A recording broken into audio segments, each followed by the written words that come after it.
Good evening, ladies and gentlemen. We'd like to welcome you all to the Online Bus Forum. My name's Adam Duncan and I'm an Aberdeenshire Council officer. I also have with me Ricky Waitman, who will be supporting me, and we'll be facilitating the session for you tonight. One of my jobs will be making sure that we stick to the timings and making sure that you get time for all your questions. So with that in mind, if you're late tonight and you're late to bed, that'll be on me and you'll know where to direct your complaints. First of all, before we go any further, if I could just get a thumbs up from someone just to say that they could hear me, please. Councillor Turner, thank you very much. I got that. I'm happy to move on there. Perfect. So first of all, I'd just like to go through some of the ground rules for tonight. We will be having some engagement with you and absolutely giving you the chance to ask some questions.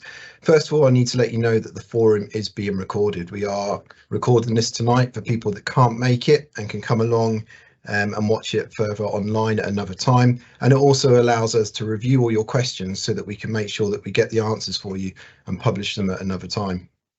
We ask that you are respectful in your comments and questions that you may give. Just be aware of who you're on with. If we find that you do breach that, then we may have to expel you from the forum. Remember, not everyone is on the same route as you. They may not have the same experience as you, even if they are. So please be mindful of that. Listen to other people. It may be that someone across the Shire is having the same issues as you, and we answer that in our questions. We are going to keep your mics off. And they'll be muted until you are invited to ask a question, and then we'll take them off and then re-mute you once you've asked your question, and hopefully we've answered that for you. And there will be a specific question time at the end of the session, towards the second half of the session today. For that, we do have an agenda. And be positive and constructive. Don't just rant. If you do have something to say that isn't going right, we welcome suggestions. Please don't just tell us it's rubbish. Tell us why it could be rubbish and how it could be better. And if you have something good to say, we'd love to hear that as well. I'd now like to hand over to our chair of the ISC, which is the Infrastructure Service Committee, Councillor Alan Turner, who's also the councillor for Stonehaven and Lower Deeside. Thank you very much. Good evening, everyone. I'd like to welcome you on behalf of myself, Infrastructure Services Committee, and also I'm chair of Nestrans as well, with obviously the support of the City in Aberdeenshire, to this actual trial online bus forum. Aberdeenshire have been running bus forums for a number of years. This is a trial of a different format, and I would encourage you to actually ask your questions both via Slido and when the officers bring you in to actually talk later in the actual meeting. Without further ado, I am going to hand back to Adam to basically take you through the next part of this meeting. Thank you. Thank you, Councillor Turner. I'd now like to introduce you to Richard Mackenzie, who is our Passenger Transport Manager here at Aberdeenshire Council Passenger Transport Unit. Thanks very much, Adam. Good evening, everyone. As highlighted, I'm Richard Mackenzie. I oversee the Passenger Transport Unit, which is responsible for most of the council's passenger transport responsibilities, including all those related to bus services.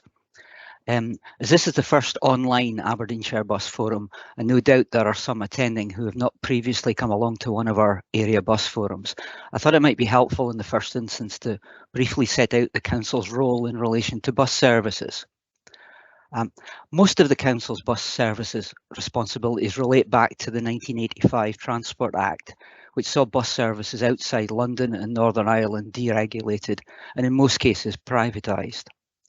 Consequently, bus companies such as Stagecoach Bluebird can introduce, amend or withdraw bus services on what are referred to as a commercial basis at their sole discretion.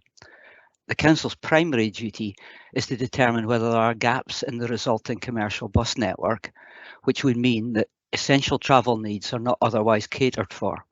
And the Council has therefore the power to promote supported bus services or journeys to address these otherwise unmet travel needs. These potential gaps in the bus network are almost always filled through competitive tendering, and currently approximately 82% of the bus network in Aberdeenshire is operating on a commercial basis, with the remaining 18% of bus mileage supported financially by the council. Although the council has no direct control over the commercial bus network, we do, however, have extremely good working relationships with operators, as is evidenced by Stagecoach Bluebird's ongoing attendance, including tonight at Bus Forum. Most of those present will of course be aware that regrettably, due to the financial pressures facing the council's revenue budget, several supported bus services and bus journeys had to be withdrawn on the 8th of June earlier this year. Subsequently, there was also contraction of the commercial bus network due to a number of factors, including termination of the Scottish Government's COVID network support grant to the bus industry, coupled with the impact of transport inflation increasing the cost of running bus services, and also the downturn in fares revenue that's generated associated with the reduction in bus patronage as a result of COVID. This contraction of the commercial bus network was, to some extent, ameliorated by council intervention. And currently, Aberdeenshire Council continues to spend the equivalent of approximately £2.8 million per annum on supporting bus services across Aberdeenshire, to and from Aberdeen City, and also towards Montrose and Angus. In addition to bus services, the council also grant funds community transport organisations and directly operates A to B dial-a-bus shopper services. In terms of other bus service matters, the council provides and maintains bus infrastructure, primarily bus stops and bus shelters, but also interchange facilities such as Ellen Park and Ride. We're also actively involved in delivering bus service information, operating the region-wide real-time bus passenger information system, and posting and maintaining timetable displays at bus stops across Aberdeenshire and in Aberdeen City. Both these bus information activities being undertaken in partnership with bus operators. Indeed, with the exception of tendering of bus services, most of our activities that we undertake in relation to bus matters revolve around voluntary partnership working, including our active participation in the overarching North East of Scotland Bus Alliance, involving ourselves, Stagecoach Bluebird, Aberdeen City, First Aberdeen and Nestrans. Which brings me to the first real update. All the council activities that I've mentioned so far relate to our current passenger transport strategy and associated policy document, which has been in place since 2014. And as everyone will appreciate, the world has moved on considerably since then, with both the local bus market and travel needs and demands changing significantly, particularly as a consequence of and following on from COVID. It's therefore time to review the strategy to provide a more robust medium to long-term delivery framework for bus services and our other related passenger transport facilities and services. The intention is to review our strategy and policies over the coming months, with a view to having an agreed revised strategy in place by the middle of next year. As part of this process, we will be consulting with communities, the wider public, bus users and stakeholders. And if anyone has any views on how, for example, we should prioritise spend on supported bus services, the types of services that we should provide, or on the overall form of the Aberdeenshire bus network, we would encourage you to take part in the consultation process in due course, which will include an online survey. Linked to the strategy review, the Council has recently gained new legislative powers in relation to bus services through the Transport Scotland Act 2019, including the ability to enter into what is hoped to be a more productive statutory partnership arrangement called a Bus Service Improvement Partnership, or BSIP for short. There is also the option of franchising the bus services, and also the Council now has the ability to directly operate public bus services itself. Currently, the North East of Scotland Bus Alliance that I referred to earlier is considering the promotion of a region-wide BSIP, and our strategy review will need to consider whether the current emphasis on partnership working, which we believe has served us well, should remain at the focus. Many of those present will also be aware that we recently trialled what is referred to as a digital demand responsive transport service ready to go around Inverurie. and we intend to use the lessons learned from that innovative scheme to inform our strategy review. Again, if anyone has thoughts on the pros and cons of demand responsive transport services compared with conventional timetabled bus services, we'd be happy to receive these as part of the passenger transport strategy review consultation process. It's also currently our intention that once we've drafted up a revised strategy, to convene a special meeting of the online Aberdeenshire Bus Forum to discuss the document.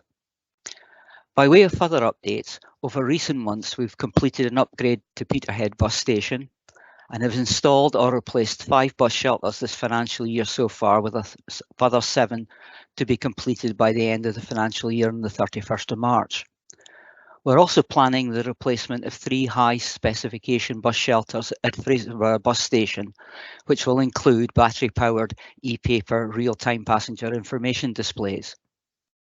I'm also particularly pleased to advise that a large-scale replacement programme to address life-expired bus shelters across Aberdeenshire has recently commenced, with the intention of replacing 17 old bus shelters this financial year, and subject to future budget allocations, an average of 65 shelters per year over the next 2 financial years. This is over and above our normal bus shelter replacement and maintenance activities. Improvements to the real-time passenger information system have also been progressed recently with a successful trial of battery-powered e-paper bus stop flags. This development provides the Council with the ability to extend real-time passenger information to remote bus stop locations, which would not previously have been viable to achieve. Further enhancements to the real-time passenger information system are also currently being explored, including talking bus stops for the visually impaired. It's also perhaps worth highlighting that as part of our normal 5-year local bus tendering cycle in North and South Aberdeenshire, all supported bus services in the area of Aberdeenshire approximately south and to the west of Inverurie will be retendered at the start of 2024 for implementation of new contracts in August 2024. Again, if anyone has any comments on existing bus services in this part of Aberdeenshire, we would be keen to hear of these in order that they can be potentially taken on board when we specify the new contracts. Finally, I would also like to draw everyone's attention to the contact information that's published on the passenger transport pages of the Council's website. These detail who it's best to contact should you have an issue regarding bus services, bus stops, bus information, dial-a-bus services and the like. Adam, that concludes my update, so I'll pass it back to yourself at this point. Thank you very much, Richard. And just a couple of points. Richard mentioned the website. We'll put those links up at the end of today so that you can click straight onto those and have them to hand should you wish. I noticed that we got some hands up.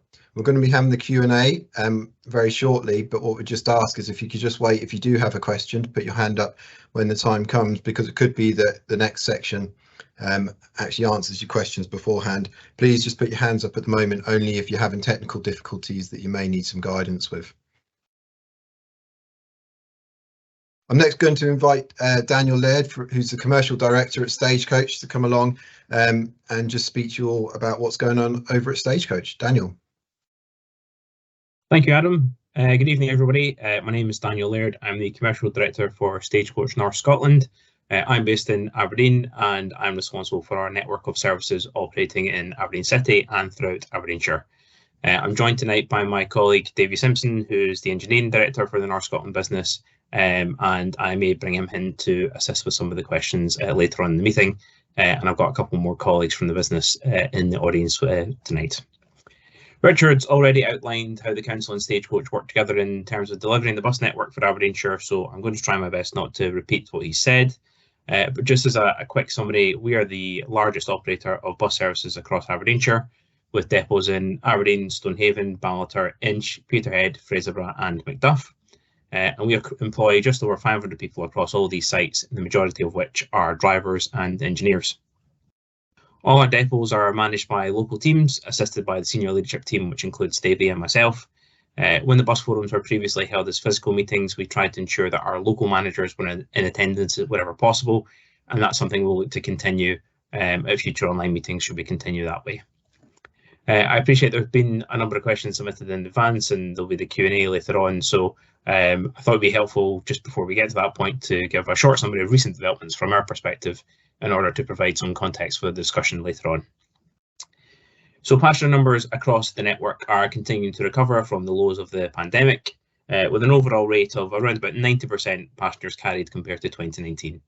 Now that's really encouraging, but it's important to note that that recovery has not happened at a uniform rate across the network. In particular, some local and rural services have been very slow to recover compared to others. In addition to this, we've definitely observed some significant changes in how people use our network, with a reduced focus on commuting and an increased focus on leisure trips. And that makes sense when you consider the wider change to people's working habits since the pandemic. Richard's already mentioned the conclusion of Scottish Government funding support for the network, and that means that from earlier this year, we've been effectively fully financially responsible for our business once again. Now, of course, that means we've had to review the network carefully to ensure that we can continue to operate in a sustainable way. We've also been faced, like many other businesses, with huge inflationary pressures on our costs, and inevitably that means we've had to consider the continued operation of the network in great detail, and that includes services which we operate under contract to Aberdeenshire Council. Now, the conclusions of this latest review led to the fairly significant network changes which were introduced in August 2023. And that included fairly major timetable changes to most of the key corridors coming into Aberdeen from Aberdeenshire, as well as changes to who was the operator of a number of rural and local services which are financially supported by Aberdeenshire Council. Now, the aim of this change was to ensure the network continued to be relevant for customers and to try and improve reliability and sustainability going forward. Now, overall, I'm confident we've made the right decisions to protect the network for the future. But despite the fact that we designed this new network based on analysis of our data and by listening to feedback from customers and staff and stakeholders, including elected members, some of which I know are on the call tonight, I do have to acknowledge that there are certain areas of the network which will require further adjustments based on what we've seen since August. Some of these have been highlighted in the questions and will be picked up in the Q&A, so I'll go into more detail into our thoughts based on that feedback when we get to them. What I will say at this stage is that my team is working on those potential adjustments. And once we come to some conclusions on those, we will look to consult on those in the normal way in the new year. From my perspective, the bus forum meetings are a really important part of our regular review process for the network and the products and tickets that we offer. It's encouraging to see a healthy attendance for the first online forum, and it's good to see, and hopefully the format has allowed a greater range of people to attend. Just want to conclude with some highlights of things that have been achieved in recent months, which you may or may not be aware of. So we've just completed some upgrade works to Union Square bus station in Aberdeen. These works were mainly concerned with how we use the available space within the bus station. I'm sure everybody will appreciate that the space in the station is constrained for space. It's a very intensively used facility, and we were facing some challenges in terms of making sure we could meet the demand for using the services in the station with the space available, and that includes services operated by other companies as well. Those changes went live on Monday the 4th of December, so just earlier this week, and the initial signs for that are positive. The next stage for that is to look at implementing revised wayfinding, improved signage, and just improve the customer experience more generally in the bus station, and that's something that we are working on in the background and consulting with a number of groups on. We were also pleased to finally see the introduction of long-awaited bus priority measures in Aberdeen city centre. They've only been in for a few weeks now, but I can safely say they're already delivering meaningful benefits to services travelling to and from Aberdeenshire, as well as services within the city. And it's important to note that these priority measures are just the start of a number of transport improvement projects that form part of the city centre master plan, and other major projects being worked on through the North East Bus Alliance, as Richard has mentioned. At Stagecoach, we're actively involved with all the work streams led by council officers and their consultants relating to these projects. And our main aim is to ensure that access for our services is protected and improved as much as possible. The last update to give is that we've completed now the introduction of 35 zero-emission electric double-deckers to our fleet based in Aberdeen. Whilst the majority of those buses are used on Aberdeen city services, they do get across the rest of our network in Aberdeenshire, particularly for customers in West Hill, Blackburn, Kemney and Inverurie, who will see them regularly on their local routes. This is a fantastic investment that significantly improved the quality of our fleet and helps us make good progress towards total decarbonisation of the fleet, which is a bit of a longer term project. as well as meeting the requirements of the low emission zone in Aberdeen, which will come into effect in 2024. That's all I wanted to update you with at the moment, except to say that I'm grateful to have the opportunity to have the meeting and receive the feedback. It's important that we try and understand the issues and challenges to help us get to a point where we can have a better network in the future. Thanks, Adam. Daniel, thank you. And with regards to engagement, that takes us nicely on to the next part of the forum, which is our question and answers. This first part will be the questions that were submitted prior to the event. Some of you have done that on Slido, and we do thank you for those that have done that. We're now going to try and get through as many of those before we come to the live Q&A. So please, again, I'm conscious there are some hands up and there'll be some questions coming in. Please continue to submit these on Slido, or you can use the Q&A, which you'll see the two bubbles of the question mark and the Q&A symbol, which will be in your menu bar at the top. Feel free to use that, or if you're on a mobile, it may be under the 3 dots menu on your mobile. Please put your questions in there, but be conscious that someone may have asked it before we've actually gone live today, and we're now going to start putting those questions, sorry, to the panel. And let's see if we can get those. Now I've got Ricky helping me. He's going to start fielding the questions, and we'll put them to the panel here who we've got today. Ricky, have you got our first question for tonight, please? Yeah, Adam, I think the first one's quite topical considering where we are in December. It's when will we be able to view the festive timetables? And just to accompany that, someone's asked if they're available to download as PDFs at all. That's a really good question. I think Daniel, you'll probably be asked for that one. Yeah, thanks, Adam and Ricky. Yeah, I was hoping to come to the forum with better news on this. That's something we've been working on for the past few weeks. I've literally just received the final proof of the PDF as we've come into the meeting tonight. So my team just needs to give those a quick check, and we will get them online with a PDF available to download by close of business tomorrow.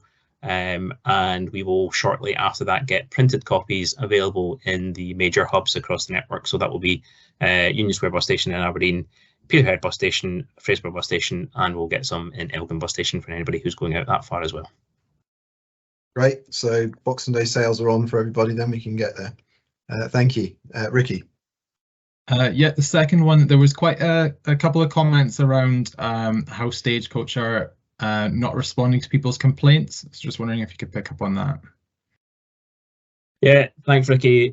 Disappointing to see a response like that, although I appreciate there was a couple of questions in the pre-submitted questions that alluded to that. To give some context, Stagecoach opened a national customer contact centre in 2022, a major exercise which effectively replaced a patchwork of customer service provision across the 17 operating companies that Stagecoach have outside of London across the UK. And the aim of that project was to allow us to respond more quickly, more consistently, and with a higher quality of response to a great volume of customers. And I'm sure, as you can expect, as much as we have people contacting us about a wide variety of things, they tend to be on a number of key themes which we can resolve fairly quickly. I think it's fair to say that the introduction of the contact centre has had some challenges, and in the local operating team, we have frequent catch-ups with the contact centre management team to just try and understand how we can try and get round some of those challenges. It's fair to say that it is getting better. And it's crucial to say that when, if you were to contact the contact centre and it was a complaint or something that required a more detailed investigation, that does usually still involve the input of our local management team. So I just want to reassure people that it's not just we've farmed that out to a call centre so the depots don't get involved. That's not true. It just that's not the case. It just allows the contact centre to handle the majority of the query, but the actual investigation part will still be handled by the local depot teams. Thank you, Daniel. It's good to know, and thank you for your honesty there with the sort of grounding in of the new centre there. Ricky, have you got another one, please? Yeah, the next one I've got here is there are actually a few questions relating to fares. One in particular was around the 202, and it was asking, is £3.60 to travel 3 minutes from Inchmarlow to Banchory Centre encouraging non-concession bus use, or are you trying to close the service? I think a few different questions around fares, so maybe if you covered that a bit more generally as well as answering that specific one. Yeah, first of all, just to get out of the way, we absolutely are not trying to price people off the network. That would certainly not be in our interest to do so. Fares are set according to a number of factors, including distance travel, the relative popularity of a particular journey, the types of tickets that we'd see people normally using on the service. There's a lot of historic factors in there, and also on a limited number of services where journeys are potentially supported by Aberdeenshire Council. There's also there's also influence there where certain services have fares that form part of the service specification for that contract. In regards to the specific comments around fares in the Bankery area, I'm going to take that away and review that because I think it's a fair comment. I think Inchmarlow is a location that is potentially suffered from being historically considered just outside the Bankery, the border of where you would be draw a line for Bankery, and that probably affects our zonal boundaries as well. So we're happy to take away and look at that based on the journey data that we're seeing. But in terms of fares more generally, because we had a major revision to the zonal structure which we operate in 2021. That was the subject of a large piece of analysis to try and understand where people were actually travelling and try and understand people's concerns around the complexity of the ticketing range. I'm not going to stand or sit here and say that the ticket range is as simple as it could be. We could always do more on that, but we've managed to remove a significant amount of complexity through the new ticketing zones that more accurately reflect the travel patterns that we're seeing. And we did see some good results from that. Thank you. Ricky, is there any more that have been submitted? Yeah, well, this one's actually just a comment, a positive one. So service 240 to Old Meldrum, a good service, well used, and the drivers are very good. So I thought that was worth mentioning. Next question after that, why are we cutting subsidised services every year when trying to encourage people to use public transport? That's quite an interesting one. Who would like to take that one? Yeah, I'll jump in at that one if that's okay, Ricky. Yeah, I mean, I appreciate that particularly this year we had to make quite significant cuts to the supported bus network, as I mentioned in the update. And as we previously discussed at previous bus fora, that was necessary, unfortunately, because of the financial pressures that the council were facing in the current financial year, and we had to prioritise spend on those supported services that we thought were performing best and we were getting best value from, and were benefiting the public to the greatest extent. We are, however, completely conscious of the importance of trying to encourage people to use public transport.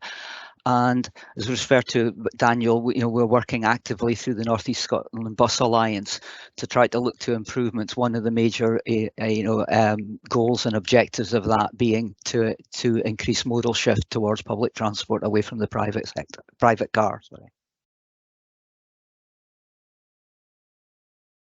Thank you. Ricky? Elle asked the question, why does the N65 only go as far as Ellen Park and Ride? Would make more sense to serve Market Street as no buses are available from Park and Ride to anywhere in Ellen. Thanks, Ricky. So this refers to the night service, which we reintroduced as a trial, thanks to some funding from Aberdeen City Council and Aberdeen Inspired. In fact, the N65 does service Market Street, but it operates in a loop. So it goes to the Park and Ride first and serves Market Street on its way back into Aberdeen. Except that is something that we can improve in terms of communication. Just generally on the night service trials, it's the second year that we've done that since the pandemic. Some encouraging signs from those. And it's about getting feedback and sort of testing and learning as the nighttime economy recovers. One of the biggest achievements from this year's night service trial is that last year we got a lot of feedback about reintroducing a service to Deeside, and we took that on board and reintroduced it this year. And so far, it's been by far and away the most popular night service that we're operating this year. So that's a really good case study of feedback in action there. That's fantastic to hear. Thank you. Ricky.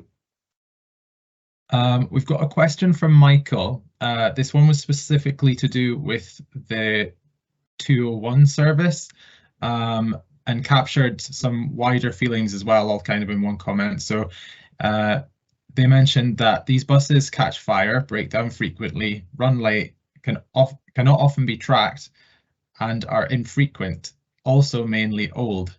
When do we get a decent service? I think some of those, especially to do with breakdowns, were felt in other areas. So I think the X20, there was also comments on that one. So maybe breakdowns more generally as well, but specifically to start with the 201. Thank you. Good. Yeah, I'll try and break that into a few different parts, if you don't mind, Rick and Adam, because it's a very important one. If we talk about the sort of reliability and punctuality of Service 201, first of all, or the D-side corridor, first of all, that was one of the corridors that had a major revision in August, and that involved reviewing the tracking data for the service to see if we can make any improvements to journey times, looking at the patronage data from seeing the number of journeys generated at different times of day by different types of people at all the different locations across the corridor. And it's a very long and complex corridor with lots of settlements of different sizes along there. You know, we got a lot of feedback from customers and from staff to try and design that timetable to be more effective and more efficient. And in a lot of ways, it has worked, and it's actually worked in a slightly different way than perhaps we expected, because we are seeing that there are other comments about capacity at peak times and people perhaps not being able to get on certain journeys because they are busier than they used to be. But in other ways, yes, I do have to acknowledge that that revised schedule has proven challenging to operate in certain circumstances. Part of that, I think, is because the resilience of the road infrastructure on the A90D corridor is probably the poorest out of the main corridors coming into Aberdeen. It's pretty much just single carriageway for the entire length, and we know that it can be susceptible to disruption if there are any localised closures or weather issues as well. But part of it is just the consequences of the revision to the schedule, and we're working on some adjustments to try and adjust that. And that's one of the corridors where I think we'll be looking to consult on adjustments to that in the new year. With regards to the fleet that operates on the service, some of you who have attended forums in the past will, and people who travel on the service, will know that a couple of years ago it was mainly a fleet of coaches that operated on the service, which limited accessibility to the service given the steps that were required there. And towards the end of their life, we were suffering from some reliability issues with those vehicles. And the introduction of the electric fleet in Aberdeen, which I mentioned earlier, allowed us to transfer effectively the modern double-deckers that operated on the 727 service in the city previously to our Ballater depot. So now we schedule 7 of those vehicles to be based at our Ballater depot, which should operate the majority of journeys on the D-side corridor. It's important to note that won't cover every journey on the D-side corridor, because quite frankly the service is too big to do that. So we do use vehicles from other depots, and that's why you can sometimes see older vehicles or vehicles of different types on there. Something that we're looking to work on in terms of standardisation of that as much as we can, because it's a very important corridor for us, and quite clearly we need to make sure we operate that as effectively as possible and provide the capacity where it's needed. On the major incidents that happened not too long ago and again in April, both on the same corridor with the vehicles, it's obviously, these are serious incidents that we're taking very seriously, both of which subject to in-depth investigations using our central engineering team to establish the root cause. What we've came out and said to elected members and local stakeholders already is that we're confident that the two issues are not related. They're not. They were not route specific. Unfortunately, it's just been a case of bad luck and timing that they both happened on the same corridor. There's nothing inherent about the fleet that we use on Service 201 that makes this kind of incident more likely, and thankfully the incidents are very rare. Definitely something that we're taking seriously and not something that we ever want to happen again, but it's something that's been subject to a full investigation internally. Thank you. I think what we'll do is we'll take a couple more from the questions that were submitted beforehand, and then we'll perhaps move over and do some of the live questions. I can see there's quite a lot of hands going up, and I imagine that there are questions coming in. Ricky, do you have one more from the submitted questions, please? Yeah, there is actually one to do with the forum itself. So we actually had a few comments thanking organisers for arranging an online forum. Actually allowed a few people to attend that wouldn't have been able to otherwise, so that's really good to hear. But there were also comments suggesting that we should ask attendees for their feedback on tonight's forum and its relevance. Okay, yeah, we absolutely understand that, and we have had people reach out to us both for and against this new way of doing it with this online structure, and I appreciate that everyone here today has obviously managed to get on, and we really value that you've come along, but there'll be some that haven't necessarily, and there'll be some here who are new to it because we have been able to do it. What we are doing at the end is we are running a survey to try and capture some of your thoughts on how you think today's gone, so that we can take them forward in our planning for the next event.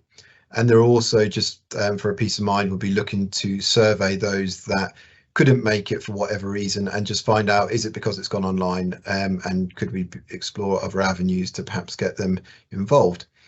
We also did offer obviously the option for people to dial in, and that was advertised as well, so we'll see whether people have done that if I have looked down the list very shortly. Hopefully that answers that, but and I'll come back to it at the end, but we would encourage everyone to take the survey at the end, because that will help us in our planning moving forward for this. Thank you. And maybe one more from the submitted questions and then we'll move on. Yeah, we actually have one about A to B. So are the A to B services able to widen the area they serve and the times they run when our normal services are being cut? I'll answer that if that's okay, Ricky. Yeah, it may depend on whether we can extend an A to B service or not. The way we operate A to B services is that we use vehicles that are used for other purposes like school transport or adult social care in the peak period, and then we try to efficiently use those in the interpeak to provide the A to B shopper services and the like with those vehicles. If the request is from a point close to our existing operating area, it may well be the case that we can extend into that area. Obviously, if it's a bit further out, it's a bit difficult to serve that area. It may take too long for the vehicle. It may inconvenience the existing passengers, or the service may be close to capacity as it stands at the moment. But we will try and take that on board. So if we can get the details, from anyone who is interested in that, we can look into the matter, investigate it, and see whether we can accommodate that request. Thank you. What we're going to do now is we're just going to move on and allow you to ask your questions. And again, you can ask this through a number of ways. You can continue to put them into Slido. You can use the Q&A tab function that's available, or you can put your hand up. And I can see we've got lots of hands up. I'm going to perhaps come over to a couple of hands up first, and then I'm going to come back to Ricky, who's going to give me a question from either the Q&A or the Slido, and we'll kind of go backwards and forwards like that. I will just remind you, however, that this is being recorded. And if you remain with your hand up, you do consent to being recorded when you come off mute to ask your question. If you don't want that to happen, please lower your hand. If not, we will assume implied consent and to being recorded. So I'll just remind you of that again. Councillor Seamus Logan, I can see you've got your hand up. I'm going to just take you. I'm going to allow your mic if you'd like to ask your question, please. Thank you. Can you hear me okay? We can, sir, yes. Excellent. So I see there's nearly 100 people in the meeting, so I better explain who I am. Councillor Seamus Logan, Ward 3, that's Fraserburgh District.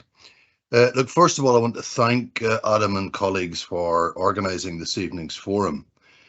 However, that's where my sort of positive comments end, I'm afraid, because as far as I'm concerned, Aberdeenshire Council either is or is going to move towards a place-based planning and consultation approach, and this kind of Aberdeenshire-wide forum doesn't seem to me to fit into that kind of an approach. Secondly, I think it's a little disempowering because some folks are simply not equipped to participate in this way. third thing is, I don't think this should be a case of either or. I think it should be both and. So in other words, the online event for sure, but also local opportunities for consultation. Next point I want to make is Slido. This is the second event where Slido has been used, and I have to say that the last time I was at a meeting where this was used, a lot of people came away feeling that it was rather disempowering because their questions weren't asked and they had no idea whether or not there might actually have been some censorship involved. So that's not something I'm particularly happy about. And finally, I understand there's more than 100 questions through Slido this evening. That seems to me to be a case for an ongoing, continuous online forum whereby people can ask questions 365 days of the year and get a response. So if they've been good enough to submit a written question, I think it's only right and proper they should get a written response. So I'll leave it there because others have more specific questions. Thanks. Thank you, Councillor Logan. I'll just have a couple of comebacks if I will, as a facilitator for this, and then I'll see if the panel want anything else to say on it as well. We chose to go for an online forum for a number of reasons, and we recognise that some people have been disenfranchised or it's perceived that they have, but we've done everything we can in order to facilitate getting them to this. We've offered other avenues for them to dial in should they not have the internet. We've also reached out and encouraged people, if they could, to allow other people to join them. But we do take that feedback on board, and like I said a short while ago, we will be surveying both those who are on here if they wish to at the end, and those that haven't been able to make it will have the opportunity to have their say as we move forward in the planning of what we do. The other thing is, by doing this online, and I can see there's a lot of people here, and I know that you got a lot of support from some of your comments there, and appreciate that, but we have got a good attendance here. We are able to submit the questions beforehand, and I'll come back to your point on that very shortly. But what we do here is we allow ourselves to save money that could be reinvested elsewhere. It costs a lot of money to put on the in-person forums, and it's not an excuse to get away from engagement in any way. But it's just one of the considerations we had. It wasn't about us giving up our time. We are all here now, and if you could see the planning that's gone into just getting this online, it is as much as what it would be to do the in-person ones. We could probably argue that point backwards and forwards quite a lot, but the carbon footprint, people out in the winter, there's all sorts of things there that we could throw in. But again, I'm not doing that to try and justify this completely, and I appreciate there is more engagement to be done moving forward.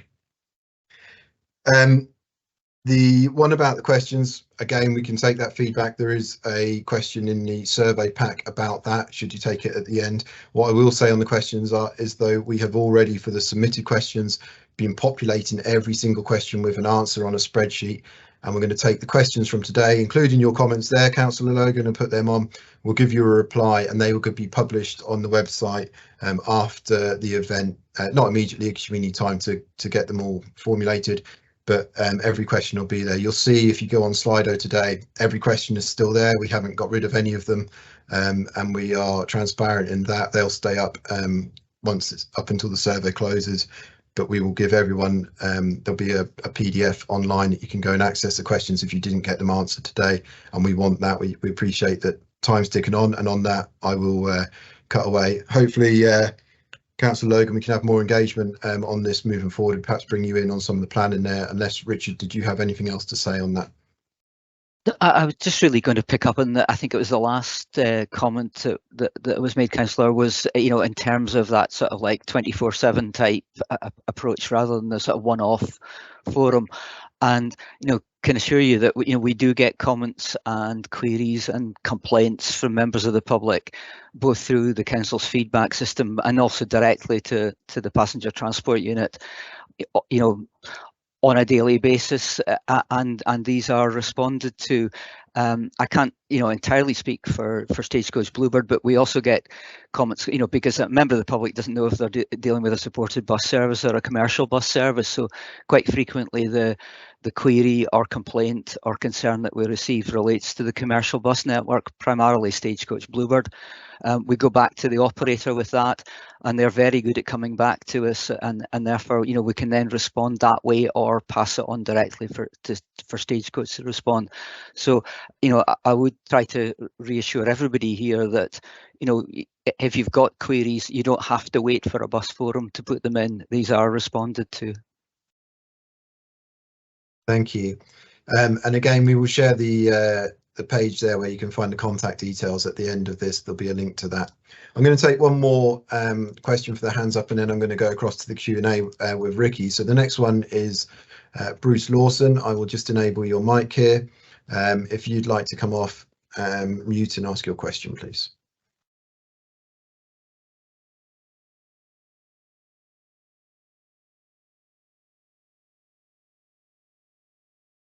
Bruce Lawson, do you have a question?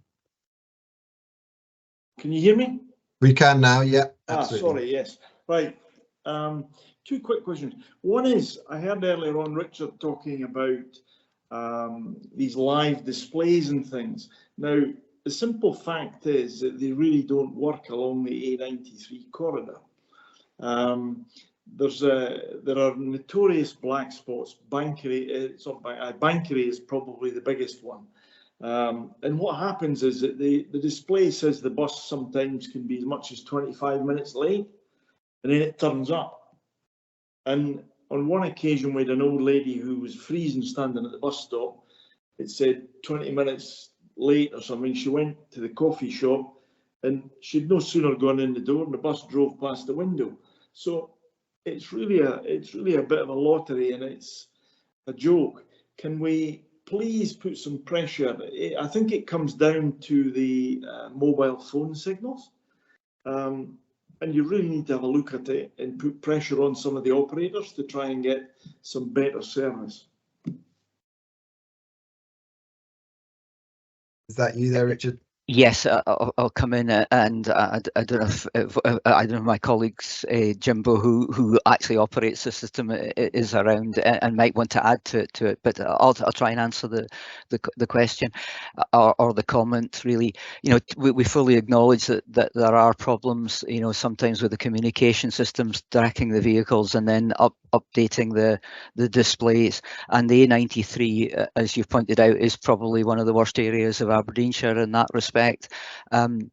We are, as the passenger transport unit, working with Stagecoach and also our real-time passenger transport information system supplier to try and address those issues, and that's one of the things that's is the focus of our attention over the coming months. So really, you know, haven't got a solution to what's been said, but can assure you that, you know, we fully acknowledge that point. We are aware of it, and that is an area that we are actually exploring at the moment through, you know, with our partners to try and see if there is any solution to that. Hi, hello. I've got one. Well, I look forward to getting that update. There's also a quick comment, if I may, for Daniel. On the 26th of November, my wife went in on the bus to Aberdeen, and the window was jammed open in the bus. So there was an absolute Arctic blast through the bus. And by the time the bus got to Aberdeen, all the passengers inside were almost, they were almost frozen solid. And I just wonder, when does a bus go out of service? Because it's all right, the bus being on time, but if it's not possible to sit in it, what's the problem of it running, or what's the benefit of it running?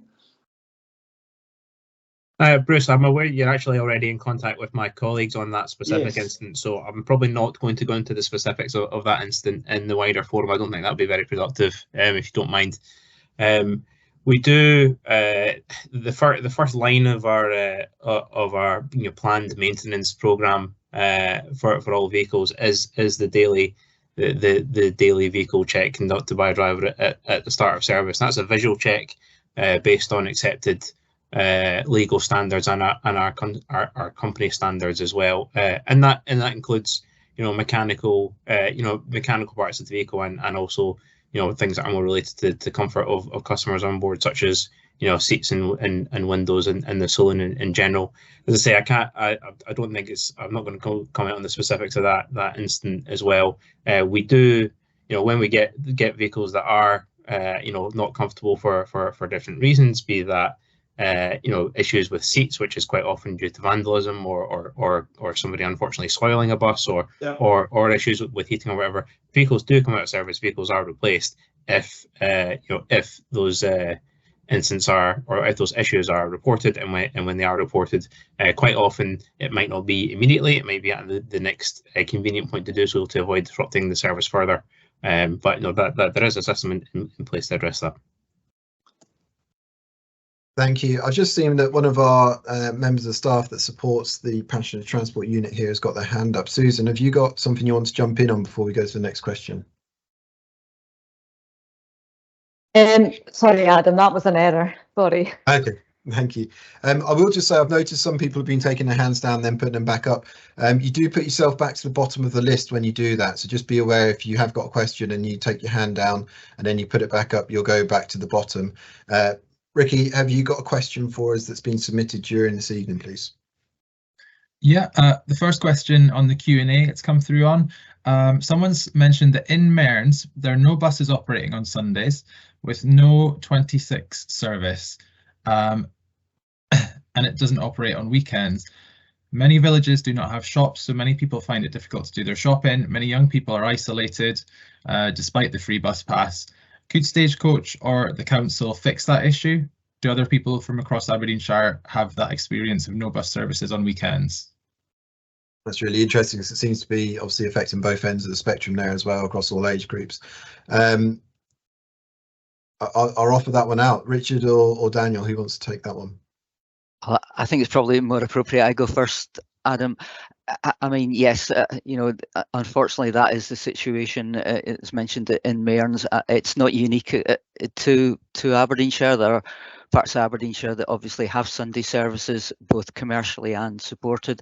But as I mentioned earlier on, we had to look at the network earlier in the year because we've got a limited budget. And what we try to do is to try and spend that money in the most effective manner possible. We've got a means, it may not be perfect, but to try and rank the performance of these against various policy objectives, and also against the cost of the service and how many people are travelling and why they're travelling. And unfortunately, you can't provide a service everywhere all of the time. And in the case of the Mearns, unfortunately, as it stands at the moment, it doesn't justify a Sunday service. Or if we did put on a Sunday service, we'd have to take a service off somewhere else in Aberdeenshire that it performs better, or is perhaps deemed to be more necessary, given the fact that there is a service Monday to Friday in places, but not necessarily on a Saturday, not necessarily on a Sunday. So that's unfortunately the reality that we're in. If there are specific requests for a bus service, though, for us to reassess the situation, we can look at into the specific examples. So we can look at that as part of our review. I mentioned earlier on that all the contracts in South Aberdeenshire will be going out again next year, and before we do that, we will look at the network in that area and see if there is a better way to deliver it. But I'm not trying to put any sort of false hopes out, because obviously you can only do so much in any area. Thank you. Got a hand up here from Martin McCarthy. Would you like to take yourself off mute and ask your question, please, Martin? Okay, thank you. I work with a group that represents Aberdeenshire tenants, and I've been getting a lot of feedback from tenants. They don't want to live in villages because of the withdrawal or reduction of services. This is leaving Aberdeenshire Council with property that nobody wants. So that's causing even more problems with that. And it most impacts on working families, disabled and elderly. Are these people, when you make your decisions, are they considered at all? Thank you. Yeah, I mean, I can assure you that that these decisions are taken very seriously and are looked at in detail. I mentioned that we have a a performance model to try and make it fair, that we assess every service in a similar manner right across Aberdeenshire, and that model does take into account various factors like car ownership, like levels of deprivation in the area through using the Scottish Government's SIMD deprivation index, and various other factors. In terms of like consulting with the public, obviously, you know, this is a consultation forum. If we can, we go out and consult. We're hoping when we're doing that review of the passenger transport strategy, not only to review on the strategy itself, but to look at all the means in which we consult on bus service matters, and is there a better way to do so? Part of the problem, however, is that the bus network does actually change very, very rapidly, and sometimes there is very little time to go out and consult. A bus operator can change a bus at effectively, you know, approximately 12 weeks notice, and by the time you can get the feedback and everything into that, it's very difficult to get a replacement service. It's very difficult to move that fast. So in terms of actual consultation on specific service changes, we are constrained considerably by the statutory timescales involved, and it's difficult to go into extensive consultation. But if there is time, we will try and consult with existing bus users and the like. But there is that limitations. But you know, if there's a better way to do that, or if there is feedback, we will try to take that on board. And I know, you know, my colleagues in in Stagecoach, they also do their best to consult before they make any service revisions as well. Adam, if you don't mind, I would quite like to just quickly follow on from Richard's comments there with regards to consultation. Richard's right in terms of the legal minimum requirements for changing services can seem quite quick and can lead, or can open the opportunity for services to change with what can be perceived as quite short notice. From our perspective, we voluntarily tried to avoid that wherever possible, and conduct major consultation exercises to try and reach as many people as possible. I said in my introduction that the regular bus forum meetings help us inform those consultation exercises, because it lets us know what are the current issues of the day, what are the areas that we need to look at. In terms of the consultation exercises that we do when we are considering service changes, a lot of that feedback is received online, but more of it, or a lot of it, is also received in person, and we try to get around the patch that is being considered for changes to host drop-in events, which have varying levels of attendance, but they are still generally attended, and we do get some good feedback. And it's not, it's important to say that it is a valuable exercise that does make a difference, and there are quite a few examples I could cite of major service change proposals over the last couple of years, where we have made significant alterations directly as a result of feedback received through the consultation.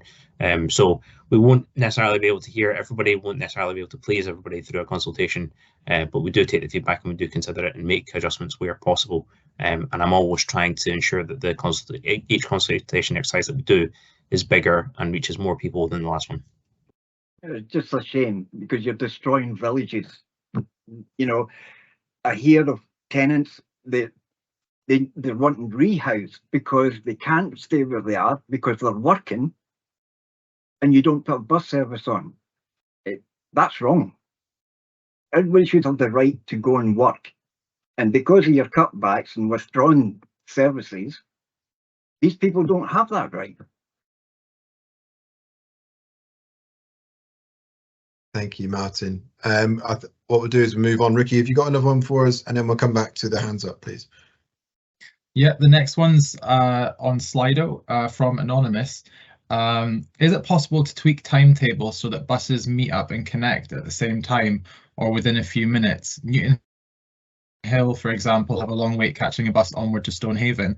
And just to compile that with a question that's also come through the Q&A regarding changes on how services are used, late evening scheduling makes homeward travel somewhat time consuming due to the timetabling.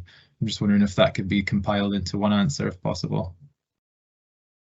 Daniel, that might be one for you. Yeah, thanks, Adam, Ricky. Yes, connecting services or connection with other transport modes is a frequent topic of conversation when we're consulting on changes to services. The schedule of services is a very complicated puzzle to try and get right, and for as many people as possible across a very wide geographical area.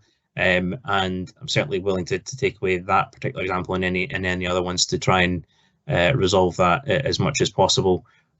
So yeah, we certainly do try to do that where we can, but there's often too many different competing factors to meet every single connection. Although I do understand the importance of that to try and achieve that as much as possible. With regards to late evenings, yeah, absolutely, a lot of late evening timetables have been comparatively static compared to daytime services for a number of years. But working patterns do change, not just in the evenings. Working patterns and you know the relative popularity of various workplaces change over the years. And actually, on the Stonehaven corridor itself, that's an example where we have made adjustments specifically because of ongoing dialogue that we've had with a major employer, that being the Macintosh Donald meat processing site just at Portlethen, where we engaged with them because we noticed that we're carrying certain numbers of employees on a couple of journeys, but not as many as we expected, and we engaged directly with them, and they were very helpful and provided us insight into their shift patterns and the number of people that travelled with them and the demographics of those people that travelled with them. And as a result, we made changes to early morning journeys so that we could get them in time for their shift. So that's an example of positive engagement with workplaces, and that's something that we're trying to improve and do more of across the network. Just to add to that as well, Daniel, same persons followed up just a few comments later to say that they'd mentioned that buses do tend to be very clean, drivers helpful and polite, and buses usually on time. So maybe testament to that public engagement piece there. Just on that, Daniel, if there are other people out there who've kind of perked their ears up at what you were saying there about consulting with businesses, and they may have their own business that they want to, how do they just reach out on the contact form that we'll provide at the end? Yes, that works. We have the contact centre that I mentioned earlier has a sub team within that called Stagecoach Solutions, which is designed to work on basically corporate bus services or how we can help organisations meet a particular transport need. And we get all the queries from them, and like I say, it's an area that we're trying to work on to work on more closely with large scale employers who may have particular transport requirements. It's not a scheduled bus service, so maybe it's slightly off topic, but another one of our greatest successes on that is our relationship with Macduff Shellfish in Mintlaw, who again has a variable workforce, largely composed of young people who don't have access to transport, who need to work at very early times of the day and very late times of the day. And we've developed a very productive working relationship with them, providing, in that particular instance, private shuttle services for their employees. And you know, and as the workplace evolves, particularly these large employers that still have a high in-person requirement, we may see more of that coming forward. Thank you. We'll come back to the room now. Elaine McLean, I've allowed your mic if you'd like to come off mute. Good evening, Adam. Thank you very much, and thank you, Daniel. I've got a couple of questions actually from people that I know. I stay in Kintor. It's a local village. Stagecoach withdrew the number 37 to go straight to Aberdeen Royal Infirmary. At the minute, to go to Aberdeen Royal Infirmary, we have the number 9 or 10 occasionally, the big yellow buses that disabled people can't get on. So why was the 37 bus withdrawn? Because it's so difficult to get to the hospital. I tried it last week and it took me 5 hours because I have to go to Aberdeen City, then back up. And also, why do you use the big yellow buses with the stairs that disabled people can't use? Thank you. Daniel? Thanks, Elaine. A couple of different issues there. I'll take the Kintor one first. So that was a change that was made in October last year, and that was after a very extensive consultation exercise and looking, analysing our data on how people were actually using services. At that time, our data showed that less than 3% of all the people who travel from Kintor actually travel to the hospital. And actually, we had a much stronger feeling from people in settlements across that corridor, including Contour, that they were looking for faster journeys into the city, which is what we delivered with the changes. However, I recognise the comments that you made there about access to the hostel. It's always a challenging need to meet when the volumes don't necessarily aren't necessarily very high, because a connection to a hostel is something that everybody would like, but everybody would prefer not to be in a position where they needed to use it. So that makes it rather difficult to balance that. But as part of the review process that I mentioned at the moment, and informed by comments made at this forum, that is something that we're actively looking at the moment to see if there's a way we can make that work, despite the fact, as I said, when the service was there, or when the connection to the hostel that was there, it wasn't very well used at all.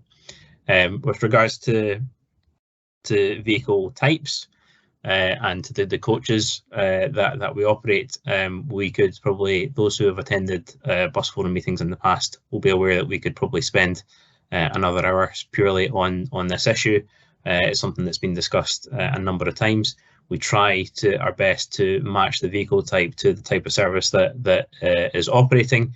A lot of our journeys are longer distance and people are on them for significant parts of the time. We try to offer an enhanced level of comfort through the coaches on that, but that presents challenges in terms of accessibility, as much as coaches meet all relevant legal requirements for accessibility. I acknowledge that anything with steps is going to be more challenging for some people. Conversely, there have been questions submitted on Slido on routes that normally operate with those types of coaches, but due to some temporary challenges with vehicle availability, we've used low floor services, and actually people have complained about that as well. So it's a difficult mix to get right, especially when we're trying to operate a mix of long distance and shorter services. Thank you, Daniel. That explains a lot of the things, but I still stand by what I say about what the tenants have said and where we live in Contour. We don't need the great big huge buses that come through here. We just need a bus service with lower level for disabled people. That's what we require in our little villages. That's what we require. And with you, not you, but removing the bus services and the bus service that we don't physically have in Contour, it's causing people like work jobs and whatever. So I'm not sure where the timetables go or whatever. So it's up to yourself to deal with, but it's causing problems in the local villages, as Martin has said. It's causing problems because people don't have transport links anymore. Thank you, Elaine. I don't mean to cut you off. We'll just move on. Thank you for your comments. Ricky, can we get one from the submitted, please? Yeah, this one might just be a point of clarification again on the questions themselves, Adam. Peter has just asked, you've said that there are about 100 questions, and however many are going through the Q&A as we speak. We are now over an hour in and less than 10% of the questions asked. Are you filtering certain questions? So from the room, I'm just taking you from the top of the list in order that it doesn't look like I'm picking out favourites or the people whose names I can pronounce. Ricky, do you want to just give a quick overview? But I can assure people what we've done is we've had a look and tried to group them, haven't we, into themes for the ones that were submitted beforehand. And then how are you picking them now as they come in? Is there a way that you're doing that? There's not a huge rhyme or reason from my point of view, Adam. It's more trying to capture a good range of questions, hopefully to cover topics that people want to hear about, and also flitting back and forward between our Slido questions that are still coming in and also the live Q&A, so taking a bit of both. But I think it's important to remember that every one of these questions and comments will be looked at and will be responded to even after the meeting. So unfortunately, we don't have time to get through every single one, but we'll do our best to get through as many as possible. Thank you, and don't forget, if you have some feedback on the way the forums run, there will be the opportunity at the end. And with that, if I just ask if you have got your hands up and only to be asking a new question, and if it's already been asked and you're just reiterating it, we get the sentiment. Please just refresh questions. And on that, Remy Salvan, please, I'm just going to allow your mic. Thank you. So I am a member of the Scottish Youth Parliament for Angus, North and Mearns, and many of my constituents have mentioned the struggle with bus services. I've previously asked the question about improving bus services that have no weekend provision, and an argument for having that provision is that the weekend is when people do weekend jobs, and also the weekend is when many people at the same time are off work, so they may want to go to the next town to do something, and so having the bus service would be great for having more options for people to travel, and it could be potentially quite profitable as well. And also something that I'd like to suggest is that Stagecoach look at the viability of a circular bus route around the Mearns, since Fettercairn and Arbuthnot are practically disconnected from the network. Fettercairn has no connection apart from the school bus, and also West Cairnbeg and Castleton Farm could also be connected, since the Castleton Farm they are quite a popular business. So if the buses can divert some of the car traffic to that business, onto the buses, then that could cover some of the costs of running it. And yeah, so these are things that could happen. And also getting to the point also that public transport is a public service is something that already Stagecoach can make. Well, Stagecoach does make a lot of money on certain bus routes, and I understand that while Stagecoach is meant to be a for-profit business, there's also the case of looking at certain lifeline bus routes and considering, even if the local authority doesn't have enough money to fund every lifeline bus service, perhaps Stagecoach should make a bit of a sacrifice and reduce the cost or improve the quality of the service. Thank you. I'm going to open that to the panel, but I think if you've got some great points there and quite a lot of sort of points to make. What I'd advise, if you have got sort of a resume of questions like that, is possibly look to the email address and the links that's on the screen, and particularly at the end where you'd be able to submit your thoughts on that, so we could take a lot of time to sort of absorb them and respond to you, and also take them forward in any planning in the future. Unless Richard or Daniel has anything else to add to that, I think that'd be you've got some great points there. I think some of we absolutely get that there's difficulty in the villages, particularly at the weekends, as raised by Martin previously and the attendee after that. But Richard or Daniel, is there anything to add? Could I just jump in first? And it's kind of following on from what you just said, Adam. There is some great points in there, and but there is a lot of points, and it would be nice to consider these, not necessarily now, but in a kind of a more considered way. One of the things I was going to say was, I mentioned in the update that we're consulting on our passenger transport strategy review, and some of these points I think work into that, in terms of our supported bus network, we have a current sort of prioritisation of that. And some of the things that you're suggesting, like services at weekends and that, would imply a sort of different prioritization of that spend. So what I would probably do is encourage you also to put some of these points back once we come out to review that strategy and consult on various things like the type of the network, the priorities in the network. Again, in terms of access, one of the things I mentioned we're going to be looking at is demand responsive transport versus fixed route services.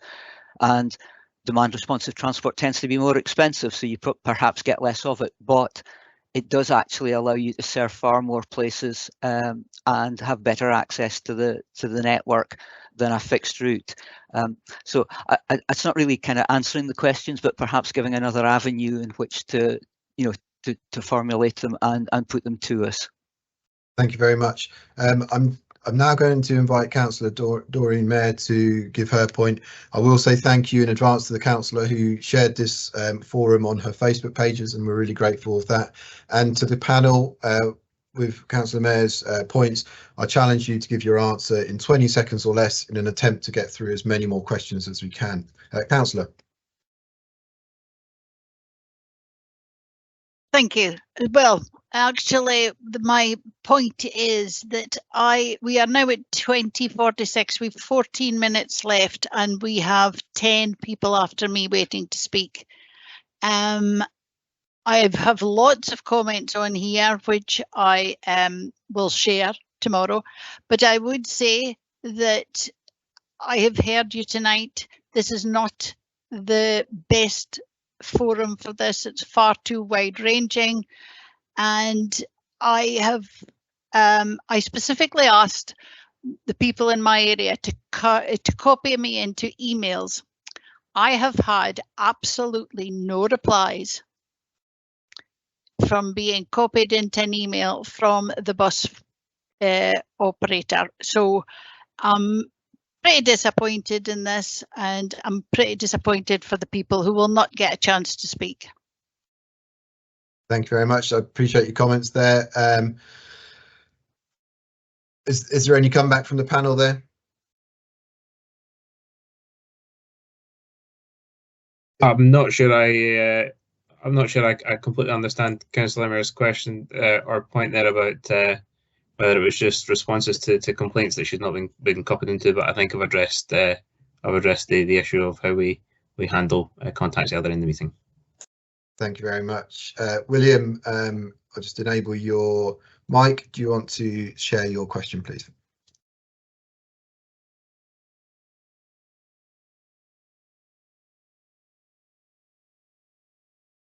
Hello. Hi there, William.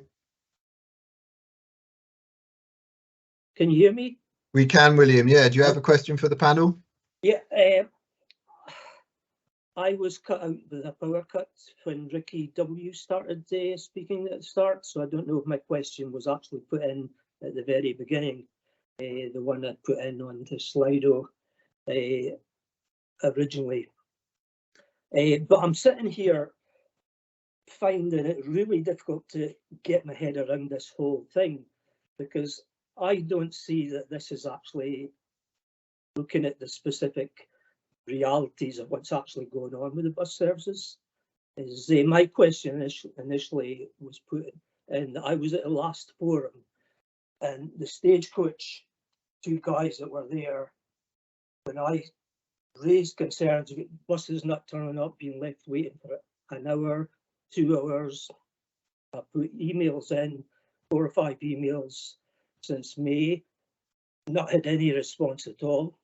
I've actually been in contact with Councillor, the MSP, who says they put in a letter to Daniel regarding points that constituents bring up. But again, it sounds like that's another thing that, oh yeah, we can do that, but are we getting any answers?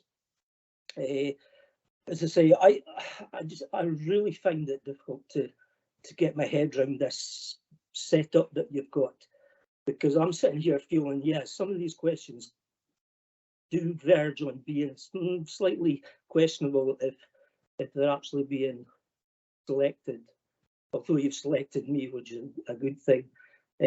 But I just find, what's the point? My question initially I put down, what's the point of the forum if, as I say, you go to the forum, you raise things, you get the two Stagecoach guys just literally putting their heads down and saying nothing, not even any attempt at an answer.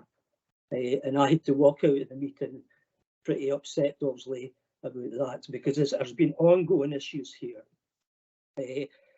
Just even recently, last Thursday, I was waiting for the 704 bus to Inch to Afford.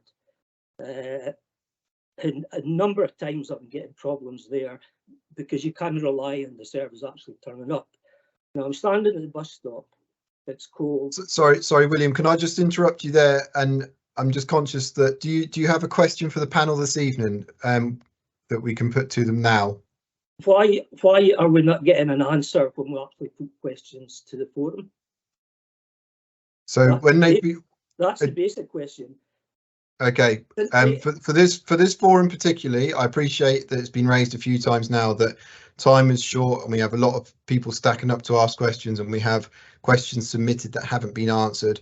What we would encourage people to do, if they don't get the question asked, Slido is going to be open for the next 24 hours, and we will be publishing all of the questions and all of the answers. I feel that you've been quite cut and dry with some people and just cutting them off, and that's why I say I don't see that this forum is actually allowing folk to actually get their points and their real concerns across about how poor the service actually is.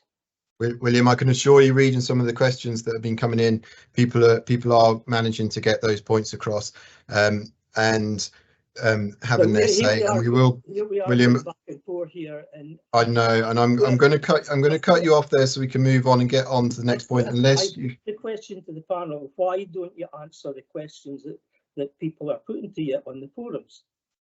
That's a simple question to be answered. We're here, and every question that's been put to them today has been asked, and the ones that have been asked before and haven't had a chance to because of time will be published once we have collated them all and got an answer to them all. Have you actually heard what I've said? I've been to a forum, I've raised concerns a number of times, the last two forums. The last forum in particular, the heads were put down by Stagecoach, said nothing. I've put Marilyn Simpson's had a number of emails in from her, and I just seem to be sitting here going round in a circle, getting no answers to serious questions and complaints that I've put in. William, I appreciate what you're saying. It sounds like the face-to-face ones weren't quite working for everyone either. So what I'm going to do is I hear what you're saying, but I've really got a stack of people. You seem to be not actually willing to get the question answered here. I haven't been at any of the previous ones to answer. I've only arranged this one tonight, and if this one hasn't fulfilled you, I apologise. Councillor E. Turvey, have you got a question, please? Oh, sorry, I need to enable your mic. 2 seconds. Councillor Turvey, sorry.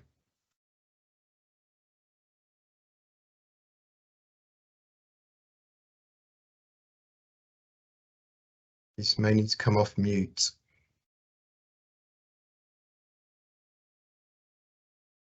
Go. That's enough. Good evening. So yes, a few things I would like to feedback from my constituents, and also a question I have asked to be passed on to Stagecoach, and that I still didn't have any replies from. So as the Susan and Richard know, and the Stagecoach know, I was chairing the last bus forum in Bankery, and I think that we have totally failed on the bus company side, and on our side the attendance was from the not there. I think that we need to improve that. That's one thing. I think that the bus company also should, as part of this service to the customers and their, improvement, to maybe put those kind of forums on the buses, on the bus stops, as on, and not just online, because the users are not always people who have access onto online social media and online advertising, and she should also go for the seasonal ticket holders and all sort of all that. So that's one thing. Second thing is I have a lot of issues from my residents on the D-side corridor about the reliability of the timelines, as we already been heard from a lot of questions here tonight. But we also have people who go to one bus stop and then the bus will take another route because they thought the route diversion was different. So I think there's a problem here into how does the drivers acknowledgement of what road closures are in place, which usually are published way in advance by our officers. Yeah, and I can echo with the person who said that, you know, the timeline said it will be late, and then nobody and then you show up like 5 minutes late after instead of 20. And also I have passed on to the officers, to you, the stagecoach, about the fires on the buses we have twice on the D-side corridor. I know you said that, you know, it's just bad luck, it's twice on our side, but can you imagine for the resident of the area who are using the bus services, when they see the pictures of the bus in flame, what does that feel about like using the bus services? The most worries about the time it takes, the missing buses, the bus not showing up, the bus in flame, the less it motivate people to use public transport. And we do want people to use public transport because it should be reliable and safe to do so. And I still have no replies on why was the cause of those bus fire, if anything to be done to improve it, and if that's something we can feed back to the residents to say it is safe to take the bus nowadays. Thank you very much. Thank you, Councillor Turvey. Daniel, are the buses safe?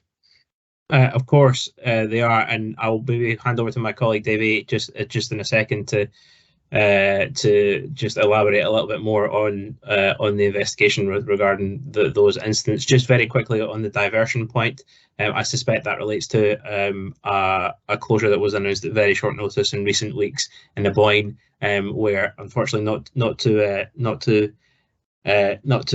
criticise council colleagues, because it's certainly none that are on the call today. But we pleaded for services to be allowed through that closure, and we believe there was a safe way of doing so, and that was refused. And we had very little time to address that. But thankfully, that's a rare situation. But unfortunately, that was very disruptive to customers on the D-side corridor on that part. Davey, I wonder if you could, if I could just bring in just on the, you know, what we do to address those particular incidents on vehicles that we had before, and the preventative process as well, please. Yeah, no problem. Cheers, Daniel.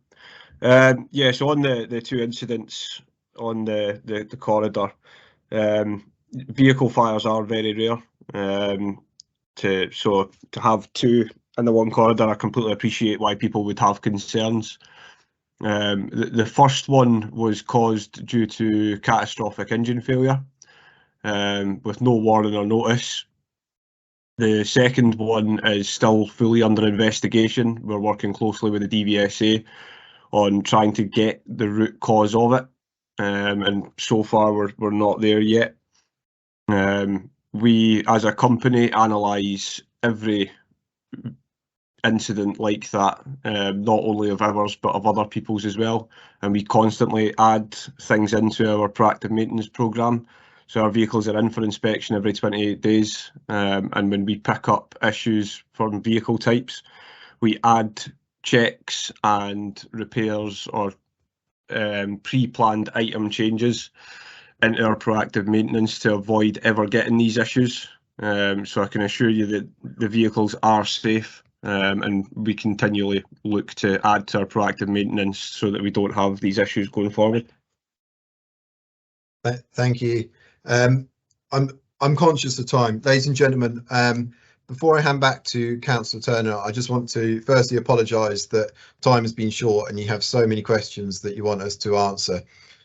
We tried to keep this online forum to the same time as the in-person forums would be, and we are overwhelmed by the input that you've given us, and we do thank you for that, and it's amazing. It gives us feedback already to know what we need to start thinking about doing next time, but please take the survey at the end. For those that didn't get your questions, please use Slido with the hashtag bus23 and use the next 24 hours to submit those. The Slido closes tomorrow. We will then put an answer to every question and get them published. Councillor Turner, could I just ask you if you'd like to give some closing remarks, please?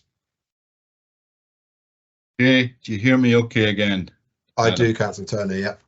Okay, so firstly, I'm going to thank each of the people that's actually come in, particularly the members of the public. I'm sorry you've not had the opportunity to ask your questions in person. Certainly, I see a number of hands were still up. I would rather we had focused a lot more on them than answering questions that have been issued ahead of time.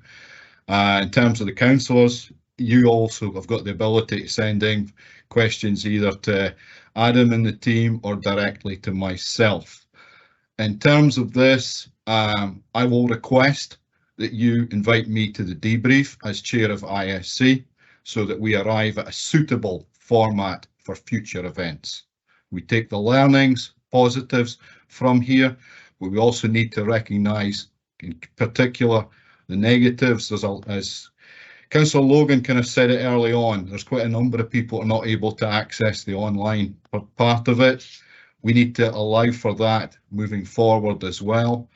And with that, I will thank the team.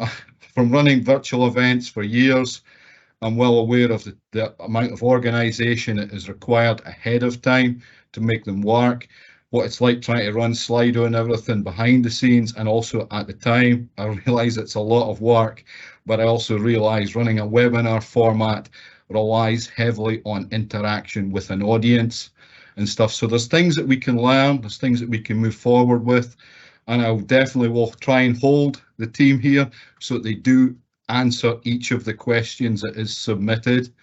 I did note something else, I'll throw this out. It's only Stagecoach that's here tonight. It would be nice to see some of the other bus companies that provide services within the area. Again, something for future. Let's move forward. And once again, thank you for everything. And back to yourself, Adam. Thank you. Thank you. I would just reflect on one point you made there, Councillor Turner, and we did actually invite, I will be open and transparent, we invited the other providers and Stagecoach were the ones that are here. Okay, ladies and gentlemen, echoing again what I said earlier and what Councillor Turner's said there and what many of you have said, that time was short, we didn't get to all the questions. Please continue to use Slido for the next 24 hours and get your questions in. You've heard it there, Councillor Turner's going to hold us to account. We will get those questions out with an answer published on our website, which is the left-hand link there. You can click on the link at the bottom, it does work. You can scan the QR code, or if not, just Google Aberdeenshire Council Transport Services, and that will take you to that landing page that you need to go to. Look at the bus forum, and that's where the questions will be published. Not in the next 24 hours, probably, and it won't certainly be before the weekend, but we will get those out to you once we've got a question, because we'll make sure we get Stagecoach to put their questions in as well, working very closely with Daniel there, as we have done in the lead up to this. And I'd like to thank Daniel, Richard and the rest of the staff that have made this possible. And most importantly, thank you all for coming here today, and Councillor Turner, thank you for doing our opening and close there. Please take the survey in the middle there, be honest, we're not precious. And also on the right hand side, you've got the link to Stagecoach contact form. Use them to make sure that you're being heard on some of the service points that you brought up here today, and let them know. So it's not a complaint, it's a way that they can track any problems that are out there, and they can make the changes. You've heard today they've worked closely with other people and partnerships to provide a better service. Ladies and gentlemen, thank you very much. I wish you all a Merry Christmas, and I hope your travel goes well despite hearing some of your stories today, and I thank you for coming this evening. These links will remain up for the next few minutes or until the last person is here. Ladies and gentlemen, councillors, thank you very much.